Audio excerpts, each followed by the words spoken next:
እረኛችሁ ተመለሱ ይላል። ወደ ነፍሳችሁ ጠባቂ ተመለሱ እባካችሁ።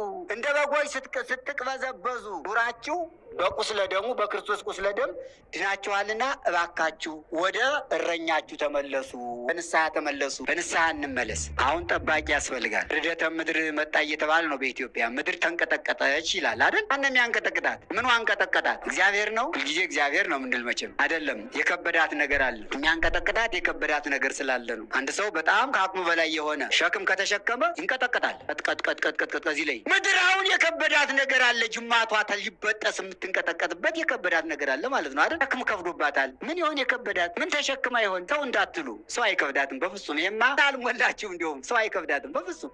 እንስሳው አይከብዳት፣ አራዊቱ አይከብዳት፣ ሌላውም አይከብዳትም። የከበዳት ነገር አለ። ከሰው ላይ የተጫነ ነገር አለ። ተጨማሪ ጭነት አለ።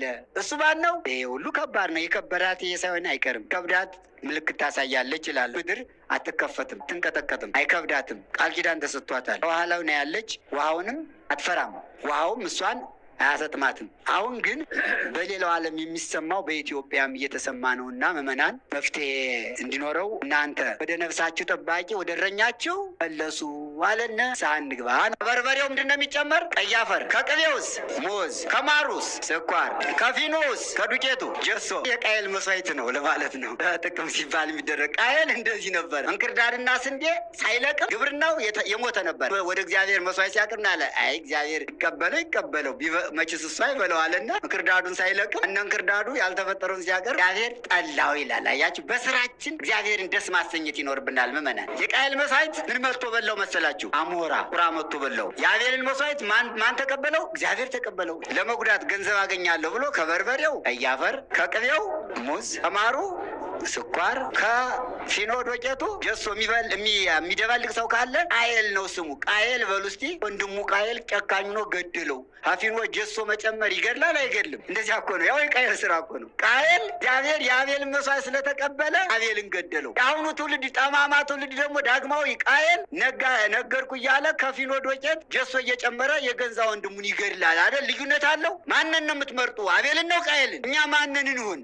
አቤልን ከሆነ እረኛ ማለት ይሄ ነው። የክርስቶስ ምሳሌ ርዕስ በቤተ ክርስቲያን የተመደበው የተወሰነው ርዕስ ይሄ ነው። ኖላዊሆሙ ለእስራኤል አጽም፣ የእስራኤል እረኛ፣ የእስራኤል ጠባቂ አቤቱ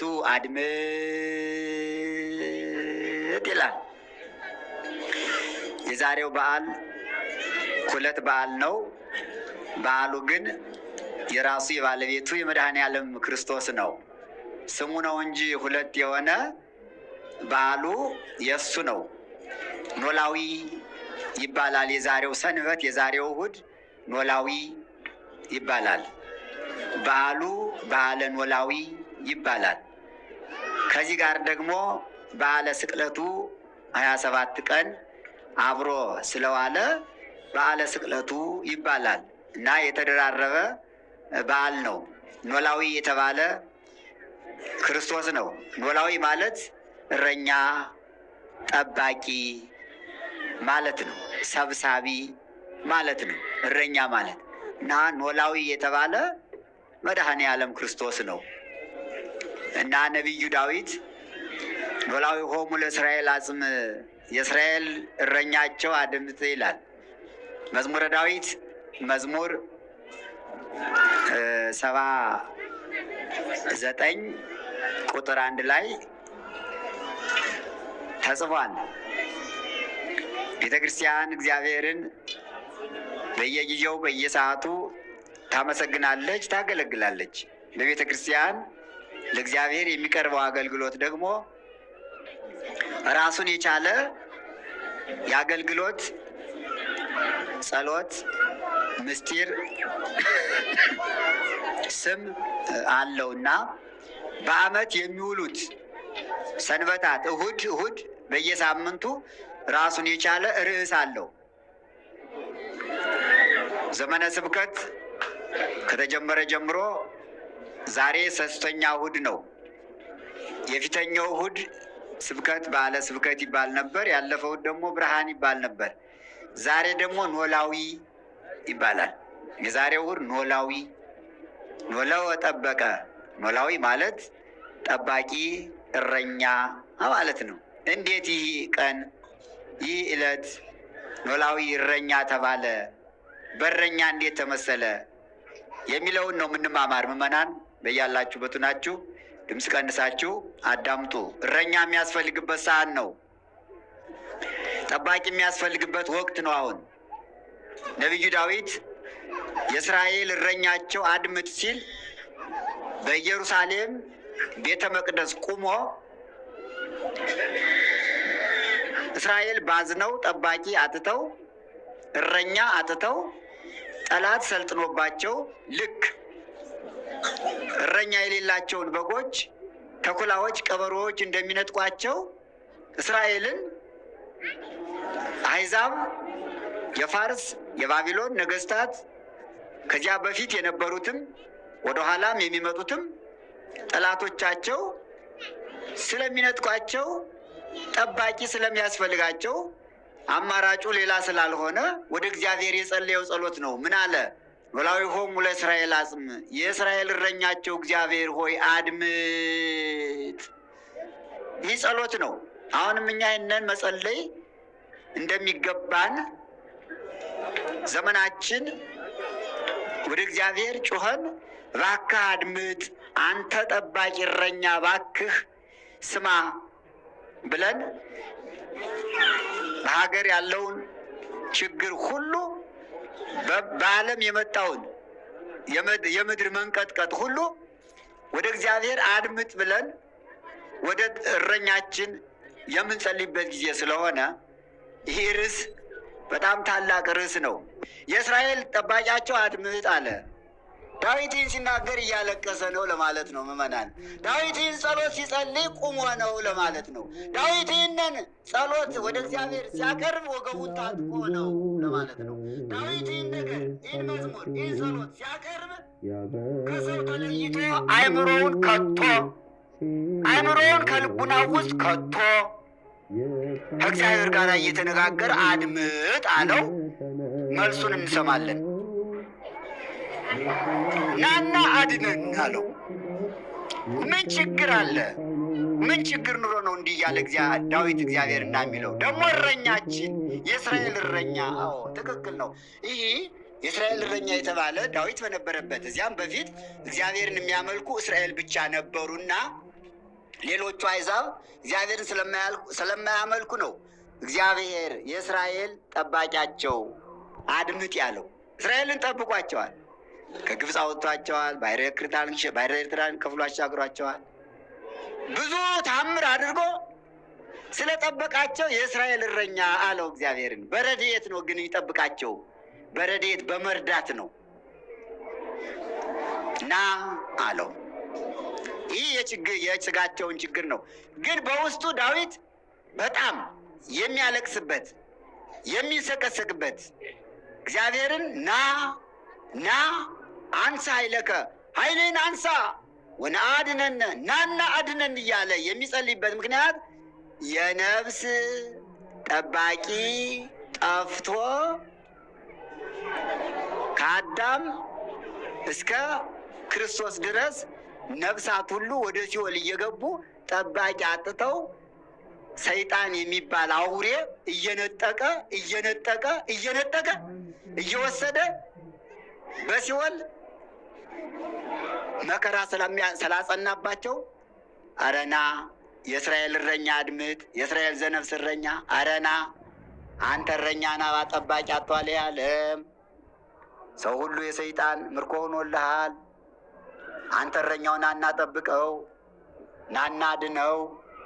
ናማ ተወለድ፣ ውረድ ተወለድ፣ ከድንግል ማርያም ተወለድ፣ ናና በመስቀል ላይ ተሰቅለህ የባዘነውን ዓለም በመስቀል ጠብቀው እያለ ውስጡ ናድነን እረኛቸው ሲል ጠባቂ የሌለበት ዘመን 5500 ዘመን ጠባቂ የሌለበት ዘመን ሁሉም የሰይጣን ምርኮኛ ሆኖ በሰይጣን ቁጥጥር ስር ውሎ ከአምልኮተ እግዚአብሔር ወጥቶ ሰይጣንን ሲያመልክበት የነበረ ዘመን ነው። ለዚያ ነው የእስራኤል እረኛቸው አድምጥ፣ እባክህ ስማ፣ እባክህ ከሰይጣን እጅ አድነን እያለ ለመነ። እግዚአብሔርም ሰማው፣ ጸሎቱን ሰማው። እረኛ ይባላል እግዚአብሔር ብያቸዋለሁ። ኖላዊ እረኛ የተባለ ማን ነው? እግዚአብሔር ነው። መድኃኔዓለም ክርስቶስ ነው። ኖላዊ በግብሩ ነው፣ በስራው ማለት ነው። እረኛ ማለት ታውቁታላችሁ። ኖላዊ ጠበቀ ይላል በግዙ። እረኛ ማለት ጠባቂ ማለት ነው። በጎቹን የሚጠብቅ ታማኝ፣ ለበጎቹ፣ ለመንጋዎቹ፣ ለከብቶቹ፣ ለላሞቹ የሚያስብ ጥሩ ውሃ፣ ለምለም ሳር ለበጎቹ ለላሞቹ የሚሰጥ እንዳይርባቸው። ጻድቅ ብእሲ ይምህር ነፍሰ እንስሳሁ ይላል ሰሎሞን። ደግ ሰው ለከብቱ ለላሙ ያስባል፣ ይራራል እንዳይርባቸው እያለ ሳሩን ውሃውን ያቀርባል ይላል። እንዲያው ቀድሞ ከነበሩት እረኞች ድምፅ ቀንሱ። ምንድን ነው እሱ አካባቢ ሰው የአዳም ልጅ አቤል በመጀመሪያ እረኛ ሁኖ በግ ሲጠብቅ የነበር እሱ ነው። የእረኞች መጀመሪያ ከሰው ማለት ነው።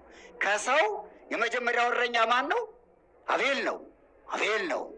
ታዲያ አቤል ለበጎቹ ታማኝ ነው። አቤል በጎቹን በሚገባ ይንከባከብ ነበረ። ወንድሙ ቃየል ገበሬ ነው። አዳም ሁለቱ ልጆቹን አቤልና ቃየልን ለእግዚአብሔር መስዋዕት አቅርቡ አላቸው። እሺ አሉ። አቤል በግረኛ ነው፣ ቸር ጠባቂ ነው። ከሚጠብቃቸው በጎች ቀንዱ ያልከረከረውን፣ ጥፍሩ ያልዘረዘረውን፣ ጠጉሩ ያላረረውን ዓመት የሆነውን የበግ ጠቦት አቀረበ ይላል። ምንድን ነው? እነዚያ በጎች ጥሩ አድርጎ ስለያዛቸው ነው ያ በግ የተገኘ። የአቤል መስዋዕት እግዚአብሔር ተቀብሎለታል። ለምን ተቀበለው ቢባል አቤል በግ ጠባቂ ስለሆነ በጎቹን በሚገባ ለምለም እሳር ጥሩ ውሃ እየመገበ ስለያዛቸው ጥሩ በግ ተገኘ። ለእግዚአብሔር መስዋዕት የሚቀርብ በግ ተገኘ። አቤል ደግ ሰው ነው። እረኛነቱ በደንብ በእግዚአብሔር ዘንድ የታወቀለት፣ እግዚአብሔር መስዋዕቱን የወደደለት ነበረና እግዚአብሔር መስዋዕቱን ተቀበለት፣ ከሰማይ እሳት ወርዶ በላለት። ቃየል ደግሞ ገበሬ ነበርና ግብርናው እንዲሁ ዝም ብሎ ተራ ነበር፣ አይጠነቀቅም ነበር። እንክርዳድና ስንዴ አይለይም ነበረ። እንዲሁ ዝም ብሎ እያደበላለቀ በደንብ የማያጣራ ይሄ አለ አይደለ? ለግብር ይውጣ ለገበያ የሚቀርብ እህል እየተባለ ዝም ብሎ አለ አይደለ? ጠጠሩንም እየጨማመሩ ምን እያሉ ከበርበሬው ምንድን ነው የሚጨመር? ከበርበሬው ምንድን ነው የሚጨመር? ቀይ አፈር። ከቅቤውስ ምንድን ነው የሚጨመር? ሙዝ። ከማሩስ ስኳር። ከፊኖስ ከዱቄቱ ጀሶ። ይህ የቃየል መስዋዕት ነው ለማለት ነው። ለጥቅም ሲባል የሚደረግ ቃየል እንደዚህ ነበረ። እንክርዳድና ስንዴ ሳይለቅም ግብርናው የሞተ ነበረ። አዲያ ወደ እግዚአብሔር መስዋዕት ሲያቀርብ አለ አይ እግዚአብሔር ቢቀበለው ይቀበለው መችስ እሱ አይበለዋልና እንክርዳዱን ሳይለቅም ሀነ እንክርዳዱ ያልተፈጠረውን ሲያቀርብ እግዚአብሔር ጠላው ይላል። አያችሁ፣ በስራችን እግዚአብሔርን ደስ ማሰኘት ይኖርብናል ምዕመናን። የቃየል መስዋዕት ምን መጥቶ በላው መሰላችሁ? አሞራ ቁራ መጥቶ በላው። የአቤልን መስዋዕት ማን ተቀበለው? እግዚአብሔር ተቀበለው። ነጸረ እግዚአብሔር ላይ ለአቤል ላይ ለመስዋዕቱ እግዚአብሔር ለአቤልና ለመስዋዕቱ ዓይኑን ከፍቶ ተቀባይነት እንዲኖረው አደረገ። ይነጸረ ላይ ለቃየል ላይ ለመስዋዕቱ ቃየልና መስዋዕቱ ግን አላየም ይላል። ይህ የቂም የበቀል ጸሎት ይሄ ነው ምዕመናን። አቤል እረኛነቱን በሚጠብቀው በግ መስዋዕትነቱን አቅርቦ እግዚአብሔር ወደደው። ቃየል ግን ጠማማ ስለሆነ በሚያዘጋጀው ነገር ሁሉ እግዚአብሔር ስላልወደደለት አልተቀበለትም። ዛሬም ቅድም የተዘረዘሩት ሰውን ለመጉዳት ገንዘብ አገኛለሁ ብሎ ከበርበሬው ቀይ አፈር፣ ከቅቤው ሙዝ፣ ከማሩ ስኳር፣ ከፊኖ ዶቄቱ ጀሶ የሚደባልቅ ሰው ካለ ቃየል ነው ስሙ። ቃየል በሉ እስቲ። ቃየል አዲያ እኮ ለወንድሙ ቃየል ጨካኝ ነው ገደለው። ዛሬም እኮ አሁን ሀፊኖ ጀሶ መጨመር ይገድላል አይገድልም? እንደዚያ እኮ ነው። ያው የቃየል ስራ እኮ ነው። ቃየል እግዚአብሔር የአቤልን መስዋዕት ስለተቀበለ አቤልን ገደለው። የአሁኑ ትውልድ ጠማማ ትውልድ ደግሞ ዳግማዊ ቃየል ነገርኩ እያለ ከፊኖ ዶቄት ጀሶ እየጨመረ የገንዛ ወንድሙን ይገድላል አይደል? ልዩነት አለው። ማንን ነው የምትመርጡ? አቤልን ነው ቃየልን? አቤልን ነው ቃየልን? እኛ ማንን እንሁን? አቤልን? አቤልን ከሆነ እረኛ ማለት ይሄ ነው። የክርስቶስ ምሳሌ የእስራኤል እረኛቸው አድምጥ አይደል ያለው? አቤል የክርስቶስ ምሳሌ ነው። አቤል የክርስቶስ ምሳሌ ነው። በጉን እንዳቀረበ ያ በግ አቤል ያቀረበው በግ የመድኃኔዓለም ክርስቶስ ምሳሌ ነው። ንጹሕ በግ በቀራንዮ አደባባይ ተሰቅሎ ዓለሙን ያዳነው። ከአቤል ቀጥሎ ደግሞ መስዋዕቱን ያቀረበ አብርሃም ነው። አብርሃም ልጁ ይስሐቅን ባቀረበ ጊዜ በግ በእንስሳ ቤት ታስሮ ወርዶ አድኖታል። ያ እረኛ የሌለው በግ ከመንጋ ያልተገኘ በግ መድኃኔዓለም ክርስቶስ ነው። መድኃኔዓለም የእሱ ምሳሌ ነው ማለት ነው። ምሳሌ ነው። መጽሐፈ ሳቤቅ የተባለው መስቀሉ ነው። መድኃኔዓለም እረኛም ነው በግም ነው። ታውቃላችሁ አይደል? በግም እረኛም ነው። እሱ ለየት ይላል። አሁን ወንጌሉ ላይ እንደሚናገረው አነ ውእቱ ኖላዊ ኄር ይላል። እኔ ቸረኛ ነኝ ይልና እንደገና ደግሞ አነ ውእቱ በግሁ ለእግዚአብሔር፣ የእግዚአብሔር በግ እኔ ነኝ ይላል። ራሱን እኮ ነው። መድኃኔዓለም ሁለቱንም ነው። በግም ነው እረኛም ነው። እንደ በግነቱ መስዋዕቱን ዓለሙን አዳነው በቅዱስ ሥጋው በክቡር ደሙ፣ እንደ እረኛነቱ ደግሞ ዓለምን ጠበቀ በመስቀሉ። እኛን ለማዳን መጣ። በቀራንዮ አደባባይ ተሰዋ፣ መስዋዕት ሆነ። ከአብርሃም ቀጥሎ በእረኛነቱ የሚታወቅ የልጅ ልጁ ያዕቆብ ነው። በጎቹን ሲጠብቅ ታማኝ ሆኖ የላባን በጎች ሲጠብቅ እግዚአብሔር ከእሱ ጋር ሆኖ በጎቹን ወደ ውሃ ወደ ወንዝ ወርዶ ሲያጠጣ ውሃው ላይ ከገንዳው ላይ ውሃ ያደርግና በትሩን ሽልምልም እያደረገ በጎች ሲጠጡ ያሳያቸዋል። ሲጸንሱ ሽልምልም ይወልዱለት ነበር ይላል። ሀብቱ በዛለት ይላል። ያዕቆብ አባጋ ላባ ይላል። በአብትረ ያዕቆብ በረሃ ይለዋል። ያዕቆብ በጎች ያቺ ሽምልምል ብትር የድንግል ማርያም ምሳሌ ናት ይላል። በጎቹ ረድኤቱ ምዕመናን ናቸው። የያዕቆብ እረኝነት የደግነት ስለሆነ የክርስቶስ ምሳሌ ነው ለማለት ነው። እዚያ ቀጥሎ ሙሴ 40 ዘመን በግ የጠበቀ በደብረ ሲና በኮሬብ። እነዚህ ሁሉ ለክርስቶስ እረኛ ለተባለው ምሳሌዎች ናቸው። ሙሴ ደግሞ 40 ዘመን በግ እየጠበቀ በጎቹ በጣም ይከተሉት ነበር። በእስራኤል ልማድ በእነ ሙሴ ጀምሮ እረኛው በፊት ነው የሚሄድ፣ በጎች በኋላ ነው የሚከተሉ። ዛሬም ማለት ነው። ዛሬም በሀገራችን እረኛ በኋላ በግ በፊት ሆኖ ነው አይደል የሚነዳ። በዚህ ሀገር እንደዚህ አይደለም ስርዓቱ። እረኛው በፊት ነው የሚሄድ፣ በጎቹ ይከተላሉ። ጌታም በዮሐንስ ወንጌል ምዕራፍ 10 ላይ አባግኒ ያምራ ቃሌ፣ በጎቼ እኔን ያውቁኛል፣ ድምጤን ያውቁኛል፣ ይተከተሉኛል ብሏል። ምንድነው የሚደረገው? ለምደዋል። በግና እረኛ በጣም ይግባባሉ። የሰማችሁ ነው። በግና እረኛ በጣም ይስማማሉ፣ በጣም ይግባባሉ። የሙሴ በጎች በተለይ ይሄዳል፣ ወደፊት ይሄዳል። ዝም ብሎ ሄዶ ሳር ጥሩ ሳር ካለበት ሲደርስ ዘንጉን ይተክላል። እዚያ ቁጭ ይላል። እነሱ ያችን ዘግ እያዩ ዙሪያውን መብላት ነው። ሳራቸውን መብላት አይሄዱም፣ አያስቸግሩም። ሲጨርሱ ደግሞ ዘንጉን ይነቅልና ሄዶ ሳር ካለበት ሲደርስ ይተክላል። ይከተሉታል። እነሱ አያችሁ፣ እነሱ ይከተሉታል። እንዲህ ያለ ዘመን ነው። በግ በኋላ የሚከተልበት፣ እረኛ ወደፊት። ምን አይነት ስምምነት ፍቅር እንዳለ በእረኛና በበጎች መካከል እዩት። ይህም የነገስታት ምሳሌ፣ የካህናት ምሳሌ፣ በፍቅር በሰላም መኖር እንደሚገባ ማለት ነው። እንዲያ እያደረገ ይመግባቸው ነበረ። ክርስቶስ መስቀል ተሸክሞ ወደ ኤልሰሶራ ሲሄድ እያለቀሱ ቅዱሳት አንስት ይከተሉት ነበር። እረኛቸው ክርስቶስ ማለት ነው።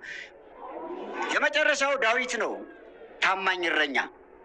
በጎቹን ሲጠብቅ ለበጎቹ የነበረው ትጋት፣ ንቃት ተጽፏል። ራሱም ተናግሯል። ጎልያድን ለመግደል በሚሄድበት ጊዜ ሳኦል ጠየቀው። አንተ ገና ሕፃን ነህ።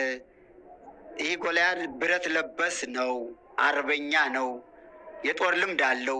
እንዴት አንተ ከሱ ጋራ መዋጋት ትችላለህ ሲለው፣ አይ ንጉሥ፣ ግድ የለህም እኔ በእግዚአብሔር ኃይል አሸንፈዋለሁ። መቼም እሱ ቢበልጥ ከነብርና ከአንበሳ አይበልጥም አለ። እኔ እኮ በጎቼን ስጠብቅ አለ ለበጎቼ ቤዛ ሁኜ አንበሳ መጥቶ በጎቼን የሚዳጥቃቸው ከሆነ ሂጄ በጡጫ ስለው አንበሳውን እገድለዋለሁ አለ። አያችሁ ኃይል የዳዊት ኃይል እኮ ነው። ያ ጸሎት እኮ ነው። ቅድም ያልኳችሁ አንበሳ የሚገድል ጸሎት ነው መዝሙረ ዳዊት። ነብር ደግሞ መጥቶ ነጥቃለሁ ሲል በእርግጫ። አያችሁ አንበሳ በምን በጡጫ። ነብር ማን ነው የሚያደርግ? ለማን ነው የሚያደርግ? ለበጎቹ። ቸር እረኛ ማለት ይሄ ነው። ታማኝ እረኛ ማለት ይሄ ነው። ቸር ጠባቂ ማለት ይሄ ነው። እግዚአብሔር ማገዘው አንዲት በግ አላስነጥቅም ስላለ እግዚአብሔር በኃይልህ እርዳኝ ስላለው አንበሳም ሲመጣ ነብርም ሲመጣ ቀበሮም ተኩላም ሲመጣ በዳዊት ዘንድ እንደ ገለባ ነው። አንበሳውን በእርግጫ እያለ ነው የሚገለው። የክርስቶስ ምሳሌ ነው ይሄ ሁሉ። ዳዊት የክርስቶስ ምሳሌ ነው። እዚያ በኋላ ጎልያድን በምን ገደለው መሰላችሁ? በረኛነቱ ትልቅ ምሳሌ አለው። ዛሬ ለክርስቶስ ኖላዊ ስለተባሉ ጎልያድ መጣ። ዳዊት ከወንዝ ወንጭፍ ይዟል፣ ለምድ ለብሷል። ከወንዝ 3 ድንጋዮች አነሳና ይዞ አንዲቱን ከወንጭፉ አስቀመጠና ሂዶ ጎልያድ ተራራ ላይ ነው፣ ዳዊት ሜዳ ላይ ነው። ሲያየው በትር ይዟል። ዳዊት የእረኛ ወግ አይደለ? እረኞች አንደኛ በትር ይይዛሉ፣ ለምድ ይለብሳሉ፣ ወንጭፍ ይይዛሉ፣ ከወንጭፋቸው ጋር ደንጋይ ይይዛሉ፣ የውሃ ቅምጫና ይይዛሉ፣ የምሳ አኩፋዳ ይይዛሉ እረኞች። ይሄ የእረኞች ስርዓት ነው። ያን ይዘው በበትራቸው በጎቻቸውን ይጠብቃሉ። ሳራቸውን ያበላሉ፣ አቸውን ያጠጣሉ። አውሬ ሲመጣ ብትሩ መከላከያ ነው። ዛፍ ላይ የሚወጣ ነብር ከመጣ የወንጭፉ ደንጊያ መከላከያ ነው። ዳዊት ሄደና ከጎልያድ ፊት ቆመ። አንተ ውሻ ነኝ እንዴ? በትር ይዘህ የመጣህ ውሻን ሲቀር በብትር ይመቱታል፣ ሲርቅ ደግሞ በወንጭፍ ደንጊያ ይመቱታል። እኔን ወንጭፍና ደንጊያ በትር ይዘህ የምትመጣ ውሻ አድርገኝ ነው? እንዴት ነው አንተ? ቆራርጬ ለወፍ ነው የምሰጥህ አለው። ቆራርጬ ለወፍ ነው የምሰጠው። አይ አንተማ በራስህ ተናገርክ እኮ ውሻ ነኝ አልክ። አዎ ውሻ ነህ አለው። ውሻ እኮ ነህ አንተ ታጂ እምከልብ፣ ከውሻ እንዲያውም አንተ ትከፋለህ አለው። እንዴት አለ። ውሻማ የጌታውን ቤት ያውቃል፣ ጌታውን ያከብራል አለ። የጌታውን ቤት ይጠብቃል። አንተ ግን ፈጣሪን እግዚአብሔርን አታውቅም። ውሾች ከአንተ ይሻላሉ። ውሻ ያሳደገውን ጌታውን ያውቃል አይደል? ሲመጣ ጅራቱን እየቆላ ቀረብ፣ መጮህ ሲርበው ምሳዬን ስጡኝ ይላል። ሌሊት ይወጣል፣ እንደ ጮኸ ያድራል። ከማን ጋር ሲታገል ያድራል? ውሻ ከሌባ ጋር። ኃይለኛ ጠባቂ ነው። እና የውሻን ያህል ቁም ነገር የለህም አንተ። ውሻማ የጌታውን ቤት ይጠብቃል። አንተ ግን የጌታህን የፈጣሪን የእግዚአብሔርን ቤተ መቅደስ አታውቀውም። ጣዖት አምላኪ ነህ፣ ከውሻ ትከፋለህ አለና ከ3ቱ ደንጊያዎች አንዷን አወጣና በያዘው ወንጭፍ ሿ ሲያደርግ ቅዱስ ሚካኤል እዚህ ላይ ያደረገውን የብረት ዘውድ ከፍ አድርጎ ሲላይ ሲመተው ናላውን በጥብጦ ጣለው። ወርዶ ከተራራ ላይ የነበረው ጎልያድ ከዳዊት እግር ወደቀ። እግዚአብሔር ጣለው፣ ከእግሩ በታች አደረገው፣ ጣለው። እዚያ ጎልያድ ምን ይዞ ነበር? ሰይፍ ታጥቆ ነበረ። ዳዊት ያን ሰይፍ መለጠ፣ ነጠቀና ቸብቸቦውን አንገቱን ቆረጠው ጎልያድን ይላል። እረኛ ማለት ይሄ ነው። ታማኝ እረኛ፣ ለበጎቹ ራሱን ቤዛ የሚያደርግ ምሳሌ ነው። ዳዊት የጌታ ምሳሌ ነው ይላል። ጎልያድ የሰይጣን ምሳሌ ነው ይላል። ከዳዊት ጋር ያሉት የምዕመናን ምሳሌዎች ናቸው። ከጎልያድ ጋር ያሉት የሰራዊት አጋንንት ምሳሌዎች ናቸው ይላል። ዳዊት ከሶስቱ ደንጃ በአንዱ ደንጃ ጎልያድን እንደገደለው ከሶስቱ አካል አንዱ አካል ወልድ እግዚአብሔር ወልድ ከሰማያ ሰማያት ወርዶ ከቅድስት ማርያም ተወልዶ ሰው ሆኖ ስጋ ለብሶ ዲያብሎስን ድል ለመንሳቱ ምሳሌ ነው። የዳዊትና የጎልያድ ምሳሌ ነው። ጎልያድ የዲያብሎስ ምሳሌ ነው። እንዲህ እያደረገ ደጋግ እረኞችን እየመረጠ አነገሰ ይላል።